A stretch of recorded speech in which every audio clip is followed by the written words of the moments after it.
বিসমিল্লাহির রহমানির রহিম। আজকে আমরা কোনো একটি ফাংশন একক কিনা তা নির্ণয় করা শিখব। যেমন আমাদের একটি ফাংশন লেখা আছে এফ অফ এক্স সমান সমান 3x প্লাসের 2 4x মাইনাসের 5। ফাংশনটি একক কিনা, এজন্য আমাদের একটি শর্ত লিখতে হবে। শর্তটি হচ্ছে ফাংশনটি একক হবে যদি এবং কেবল যদি এফ অফ এ সমান সমান এফ অফ বি এর জন্য এ সমান যদি কি হয়, বি হয়। তাহলে আমরা শর্ত লিখলাম যে এফ অফ এ সমান সমান এফ অফ কত, বি। তা আমরা লিখতে পারি শর্ত মতে এফ অফ এ সমান সমান এফ অফ বি। তাহলে এবার আমরা যেহেতু একটা ফাংশন ছিল এফ অফ এক্স সমান সমান 3x প্লাসের 2 বাই 4x মাইনাসের 5, এখানে x ছিল, ডান পাশে আমার x ছিল, এখানে আমার এ, ডান পাশে এ বসাবো। এই যে যেখানে যে ফাংশনের যে জায়গায় x ছিল সেখানে আমরা এ বসাবো।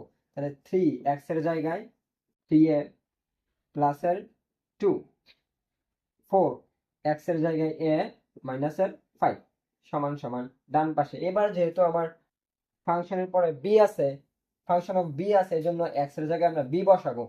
3b প্লাসের 2, 4x এর জায়গায় b, 4b মাইনাসের 5। এবার আমরা আর গুণন করে পাই, প্রথমে 3a দ্বারা 4b রে গুণ দিলে 3 4 12 ab, 3 দ্বারা 5 এর গুণ দিলে মাইনাসের 3 5 15 a, 2 দ্বারা 4b রে গুণ দিলে 8b, 4 দুগুণে 8 8, মাইনাস 2 দ্বারা 5 এর গুণ দিলে 5 দুগুণে 10 সমান সমান। আমাদের একটা পক্ষ শেষ, আরেকটা পক্ষ।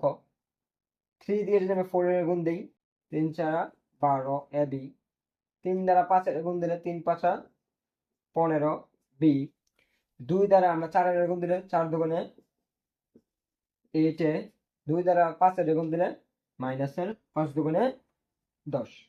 তাহলে আমরা দেখি এবার যে দুই পাশে যদি মিলে, আমরা জানি যদি দুই পাশে মিলে তাহলে আমরা কাটাকাটি করতে পারি। এ পাশে 12 হবে, এ পাশে 12 হবে, কাটা। এ পাশে মাইনাসের 10, এ পাশে মাইনাসের 10, কাটা। তাহলে আমাদের কাজ এবার এ গুলা এক পাশে করা, বি গুলা আরেক পাশে করা। এখানে আমরা দেখি কত আছে, মাইনাসের 15 এ। এই পাশে এ আর নাই, ডান পাশে আছে প্লাসের 8 এ, প্লাসের 8 এ বাম পাশে আনলে মাইনাসের 8 এ সমান সমান। আমার এই পাশে আছে 15 বি, মাইনাসের 15 বি, এই পাশে আছে প্লাসের 8 বি, ডান পাশে নিলে মাইনাসের 8 বি। তাহলে আমরা পাই মাইনাসের 15 মাইনাসের 8 মাইনাসের 23 এ সমান সমান মাইনাসের 15 মাইনাসের 8 মাইনাসের 23 বি। এই মাইনাসের 23 মাইনাসের 23 কাটাকাটি আমরা পাই এ সমান সমান বি।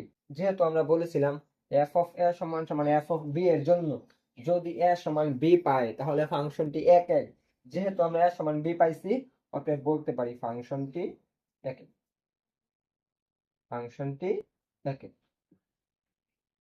আশা করি অঙ্কটি বুঝতে পারছেন। এরকম আরো ভিডিও পেতে পেজটিকে সাবস্ক্রাইব করে রাখুন।